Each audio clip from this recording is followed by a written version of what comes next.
नमस्कार, खबरों की खबर में आपका स्वागत है। मैं हूं संकेत उपाध्याय। अभी जो आपने प्रदर्शनी देखी उसमें नीचे कुछ लिखा हुआ था।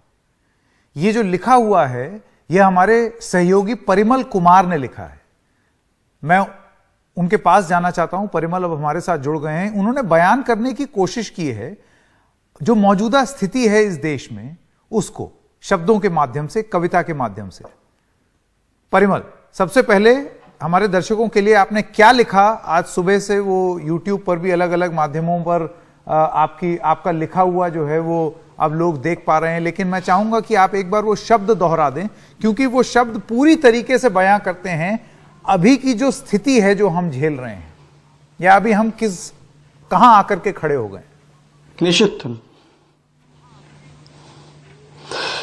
मैंने आज की स्थिति को लेकर ही लिखा है संकेत, क्योंकि रोजाना जो खबरें आ रही हैं और जिस तरह की मारामारी मची हुई है, जिस तरह की बेचारगी है, जिस तरह की खबरें हर दिन हम लोग कर भी पा रहे हैं और रिपोर्ट कर पा रहे हैं, तो मैंने एक पंक्तियां यूं लिखी है।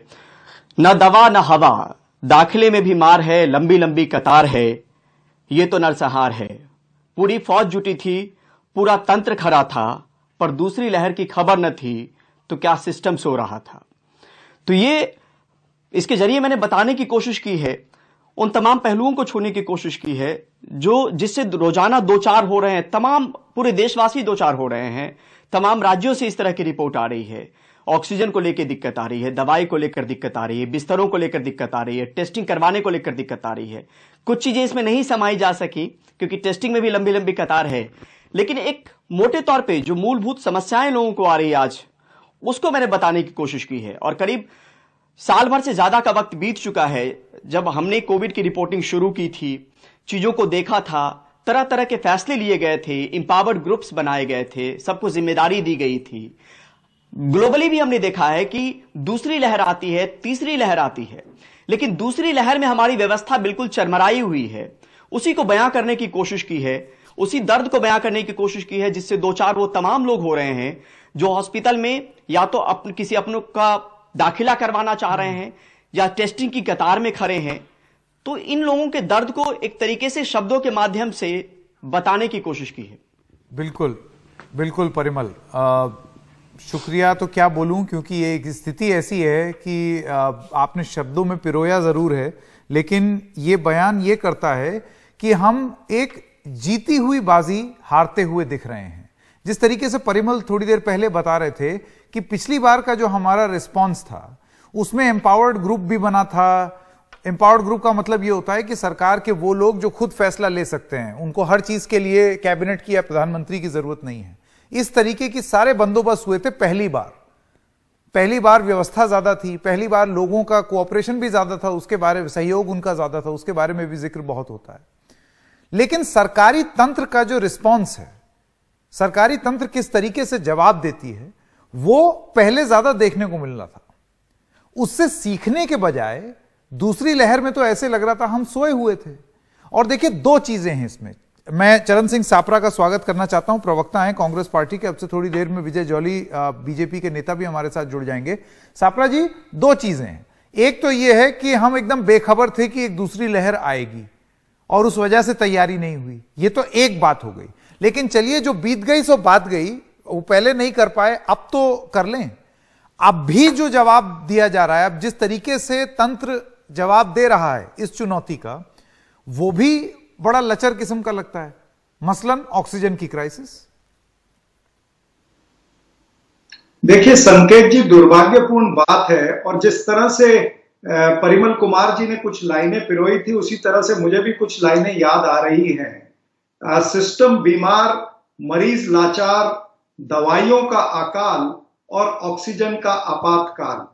यानी अगर ऑक्सीजन ही दम तोड़ दे, यानी जिस पर हमारी सांसें टिकी हैं, अगर वही ऑक्सीजन दम तोड़ दे तो मरीजों का क्या हाल होगा। ऐसी देश के अंदर एक दुरवस्था हो गई है, और इसका कॉग्निशन सरकार नहीं लेती है जब तक कोर्ट संज्ञान नहीं लेती है। चाहे वो दिल्ली हाईकोर्ट हो, चाहे वो अहमदाबाद की हाईकोर्ट हो, या फिर सुप्रीम कोर्ट हो। जो चीफ जस्टिस ऑफ इंडिया ने कहा, इनको नोटिस इशू किया है और कल तक नेशनल प्लान देने के लिए कहा है। यानी जब तक कोर्ट ने इंटरफियर नहीं किया, तब तक केंद्र सरकार इसमें सीरियस नहीं हुई। क्योंकि जब वक्त था तब देश के प्रधानमंत्री प्रचार मंत्री बने हुए थे। उन्होंने 38 रैलियां, चुनावी रैलियां पिछले 2 महीनों में की है, लेकिन मुख्यमंत्रियों के साथ में कोरोना के खिलाफ मात्र 2 मीटिंगें उन्होंने पिछले 2 महीनों में की है। तो इससे बताता है कि ये सरकार कितनी ईमानदारी से कोरोना से लड़ने का प्लान बना रही थी।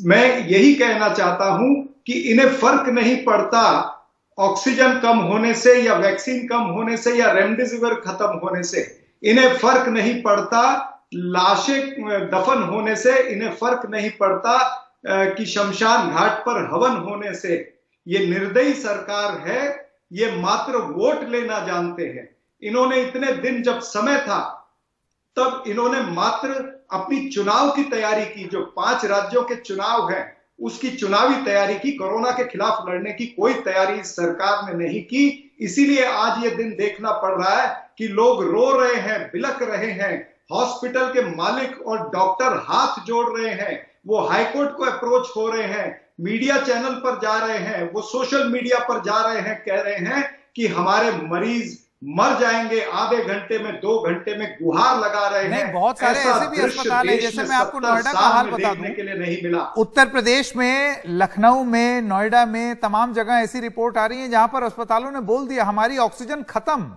ले जाओ मरीज, कहीं और जहां ऑक्सीजन मिले वहां ले जाइए, हमारे पास ऑक्सीजन है ही नहीं।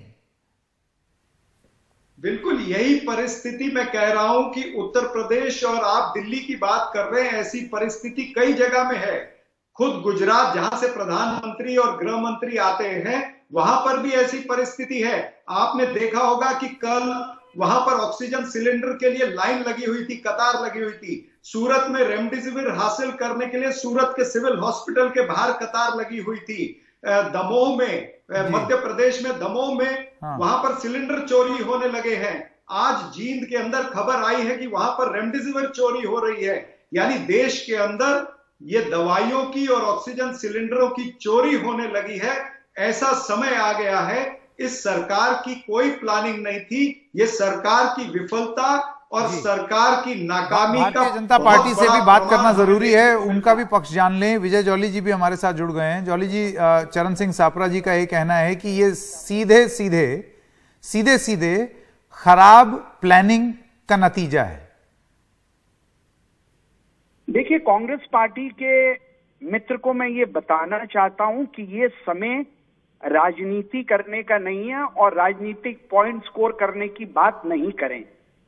और कोई भी कोरोना जो पूरे भारत में फैल रहा है, वो ये नहीं देख रहा कि ये बीजेपी समर्थित सरकार है या आम आदमी पार्टी की सरकार है या कांग्रेस की सरकार है। नहीं, आपकी बात सही है जॉली जी, लेकिन मैं जरा अपना सवाल पूछ दूं।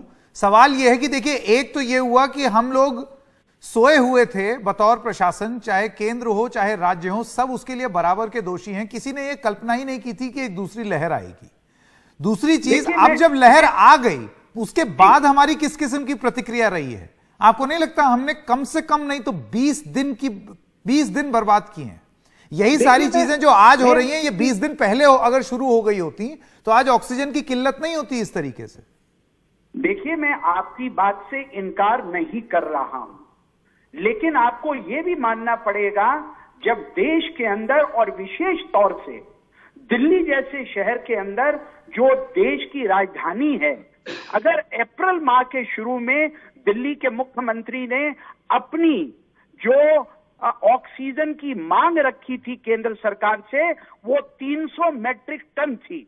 लेकिन क्योंकि कोरोना का ये जो एक्स्ट्रा ऑर्डिनरी समय है, इसमें कोरोना के चलते पूरे भारतवर्ष में कम से कम 133% मीट्रिक टन की असामान्य ऑक्सीजन की बढ़ोतरी की मांग उभर के आई है। और ये भी आप अप्रिशिएट करेंगे कि केंद्र के पास जो 7,500 मैट्रिक टन ऑक्सीजन प्रतिदिन उपलब्ध होता है, उसमें से 6,600 मीट्रिक टन केंद्र ने राज्यों को उपलब्ध करा दिया है।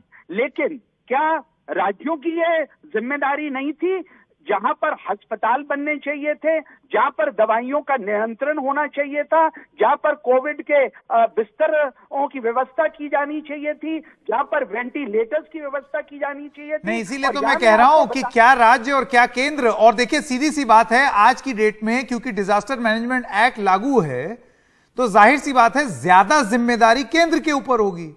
इससे मुकरने की जरूरत नहीं है। उसने नहीं किया, इसने नहीं किया। मैं देख रहा हूं एक पत्र भी जारी किया गया है। नहीं रहा हूं संकेत जी, मैं केवल आपको ये कह रहा हूं कि केंद्र भी जो स्टेट्स की डिमांड्स होती हैं, जो डिमांड्स के साथ उनकी प्रॉब्लम्स होती हैं, वो केंद्र के सामने जो पीस टाइम थी, जॉली जी मुझे आप ये बताइए। चलिए मैं सापरा जी से सवाल पूछूं। सापरा जी, आप मुझे ये बताइए, राजनीति आप साइड नहीं रख सकते थे, कांग्रेस और बीजेपी वाले?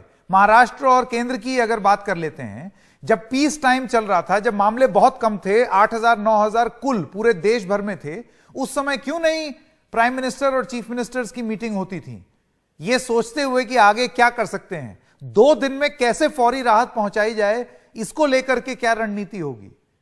आपको नहीं लगता वो समय नष्ट हुआ और उसमें आप भी बराबर के भागीदार हैं? नहीं, देखिए, बिना ऑक्सीजन और दवाई कैसे लड़ेंगे ये लड़ाई?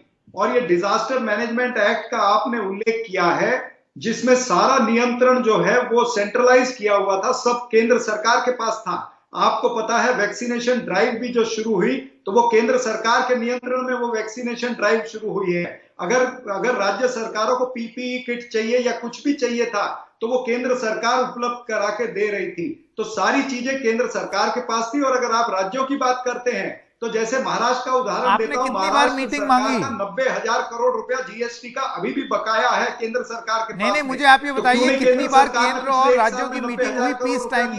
तो महाराष्ट्र की सरकार अपनी व्यवस्था भी करती थी, तो महाराष्ट्र सरकार ने अपनी व्यवस्था की है। आज 3,75,000 कोविड के बेड हमारे पास में है। यहाँ पर 553 टेस्टिंग लैब्स है, 3,000 से ज्यादा सेंटर हमारे पास वैक्सीनेशन के हैं। तो जो राज्य सरकारों ने करना था वो राज्य सरकारों ने किया है, लेकिन केंद्र सरकार की प्रमुख रूप से ये विफलता थी, जिसकी वजह से लोगों की सांसें आज रुक रही है। ठीक है, विजय जॉली जी। और मैं यहाँ पर हाँ बता दें जॉली जी, आप कांग्रेस के मित्र को याद कराना चाहता हूँ, ये कांग्रेस के नेता ही थे जिन्होंने शुरू से कोविड शील्ड और कोवैक्सिन की इफेक्टिवनेस के ऊपर बार बार सवालिया निशान लगाए।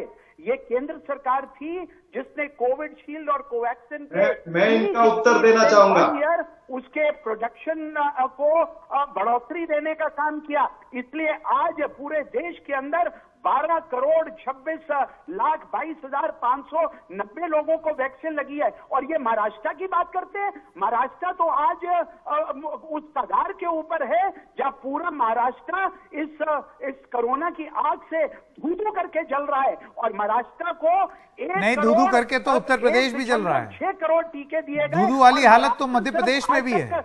90.5 धू-धू वाली हालत जो है वो बिहार में भी है, पूरे देश की है, पूरे देश में है। जॉली जी, ऐसा है, सिर्फ महाराष्ट्र और दिल्ली की बात ना की जाए, उत्तर प्रदेश की भी की जाए, मध्य प्रदेश की भी की जाए, गुजरात की भी की जाए।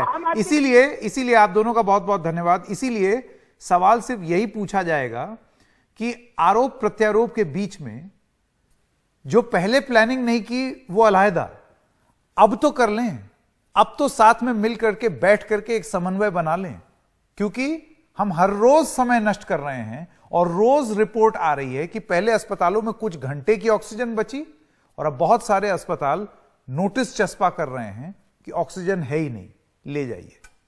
क्या इस तरीके की स्वास्थ्य व्यवस्था चाहते थे हम अपने देश में? एक छोटे से ब्रेक के लिए रुक रहे हैं, अभी हाजिर होते हैं।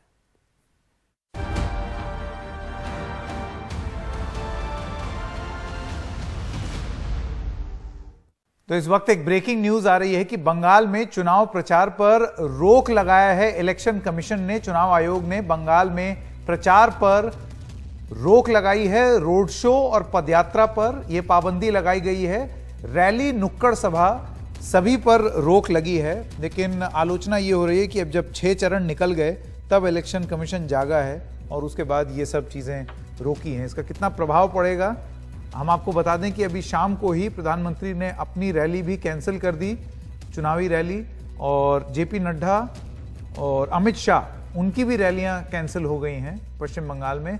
ऐसी कोई सूचना तृणमूल कांग्रेस की तरफ से नहीं आई थी, लेकिन अब चुनाव आयोग का ये नोटिस आ गया। खबरें जारी रहेंगी एनडीटीवी इंडिया पर।